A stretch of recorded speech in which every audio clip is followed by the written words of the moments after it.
ಒಂದ್ second scroll ಮಾಡೋದು ನಿಲ್ಸಿ. ನಿಮ್ ಕಣ್ಣಲ್ಲಿ ಕಣ್ಣಿಟ್ಟು ಒಂದ್ ಸತ್ಯ ಹೇಳ್ತೀನಿ, ನೀವು ದಿನಕ್ಕೆ 10 ಸಾರಿ ಕನ್ನಡಿ ನೋಡ್ತೀರಾ, ಇನ್ಸ್ಟಾಗ್ರಾಮ್ ನಲ್ಲಿ ಫಿಲ್ಟರ್ ಹಾಕಿ ಫೋಟೋ ಅಪ್ಲೋಡ್ ಮಾಡ್ತೀರಾ. ಯಾಕಂದ್ರೆ ನಿಮ್ಮ ಒರಿಜಿನಲ್ ಮುಖ ನಿಮ್ಗೆ ಇಷ್ಟ ಇಲ್ಲ.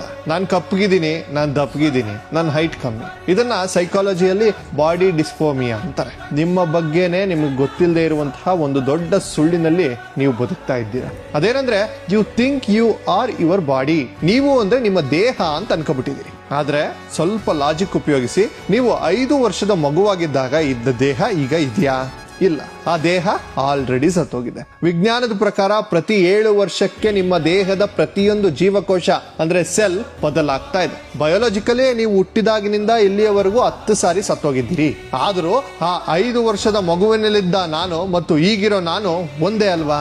ಅಂದ್ರೆ ದೇಹ ಬದಲಾಗ್ತಿದೆ, ಅದರ ಒಳಗಿರೋ ನೀವು ಪರ್ಮನೆಂಟ್. ಕುರುಕ್ಷೇತ್ರದಲ್ಲಿ ಕೃಷ್ಣ ಅರ್ಜುನನಿಗೆ ಹೇಳಿದ್ದು ಇದೆ, ದೇಹ ಅನ್ನೋದು ಬರೀ ಬಾಡಿಗೆ ಮನೆ.